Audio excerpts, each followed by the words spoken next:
नमस्कार शेतकरी बांधवांनो, मी आशिष महाजन रेक्सबॉटनेस कंपनीचा प्रतिनिधी।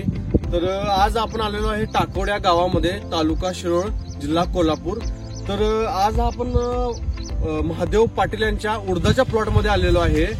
तर या प्लॉटची लागण 15 जून आहे। तर त्यानंतर या प्लॉटला आता 2 महिने कंप्लीट झालेले आहेत। तर या प्लॉटमध्ये रेक्सबॉटनेस कंपनीचे प्युरेक्स नॅनो हे फर्टिलायझरची सगळी खते आता वापरले गेलेली आहेत। तर सगळ्यात प्रथम यात स्प्रे झालं होतं 24-24-0 आणि सिलिकेअरचा। तर थोड्या दिवसांनी म्हणजे 15 दिवसांनी सिलिकेअर आणि 052-34चा स्प्रे झाला होता। तर आता रिसेंटली 13-0-45चा काल इथे स्प्रे झालेला आहे। तर तुम्हाला 1 मिनिट पहिले दाखवतो की याचे रिझल्ट कसे आहेत आणि त्यानंतर मग शेतकऱ्यांची आपण प्रतिक्रिया ऐकूया।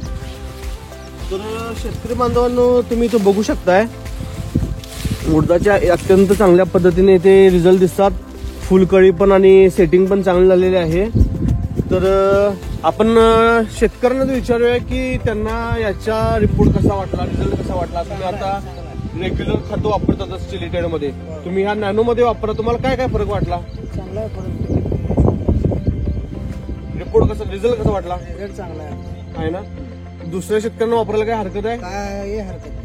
तर शेतकरी बांधवांनो, हा प्लॉट पूर्णपणे कोणतेही दुसरं चिलिटेड किंवा वॉटर सोल्युबलची खतं न वापरता टोटली प्युरेक्स नॅनो याच्यावर आणलेला आहे। तर बाकीचा प्लॉट आणि तुम्हाला मी शेवटला दाखवतोच। ओके, धन्यवाद।